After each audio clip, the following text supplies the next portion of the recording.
went down to the Coliseum. It was Halloween night, 1963.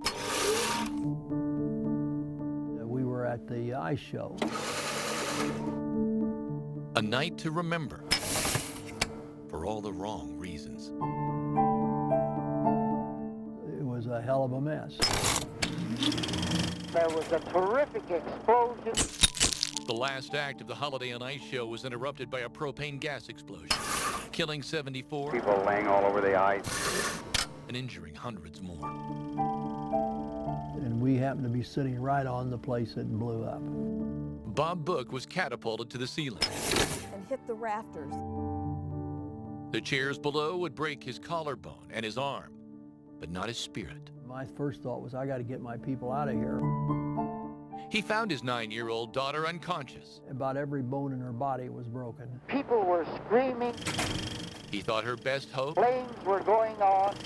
maybe her only hope, would be to flag a passing car. I said, if you would take her to the nearest hospital, I think we might save her life.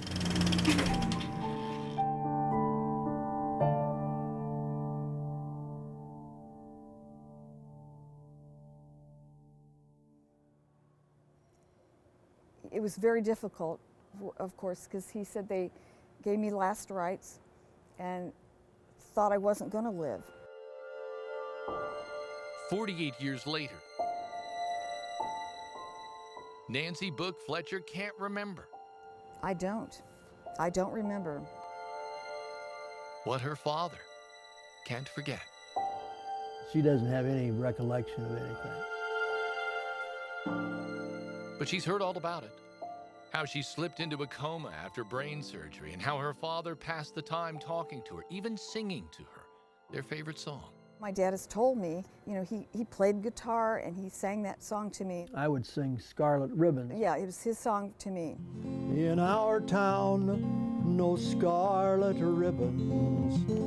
In the hospital singing, did you really think she'd wake up? Yeah, that was my purpose. You betcha. My heart was aching and The days turned to weeks, and then months.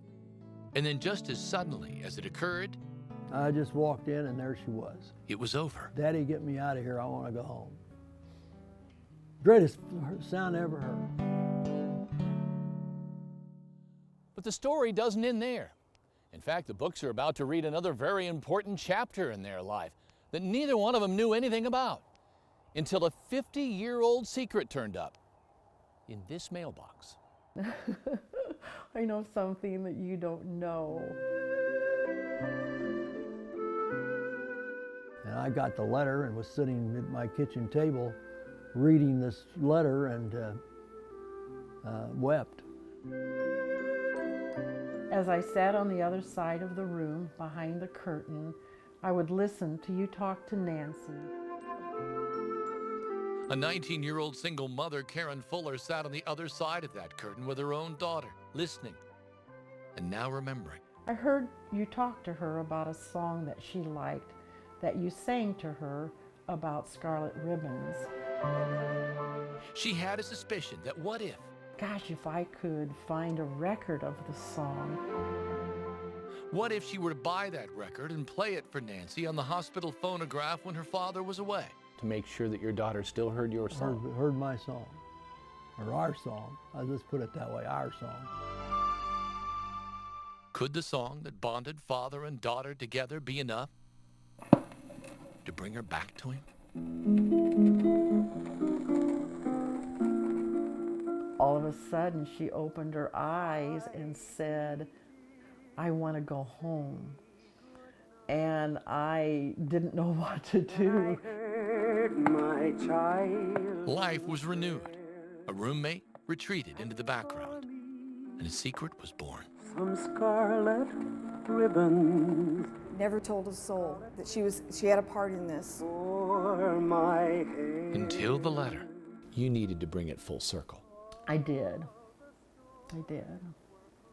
I think he needed to hear it now. Because the time was slipping away.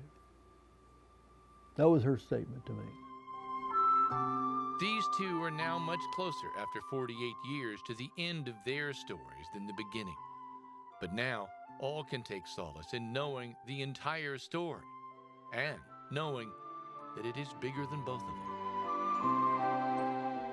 Just so thankful and so grateful for her part and in this phenomenal thing. So what difference has this made for you now that you finally know the whole story? Or has it made any difference? Oh yeah, it's made a lot of difference because it's opened the door in my soul and brought sunshine to a dark place. Scarlet ribbons for her hair. Such is the power of a father's love, a stranger's secret, in a song that would show them all how to live. Kevin Rader, Channel 13 Eyewitness News.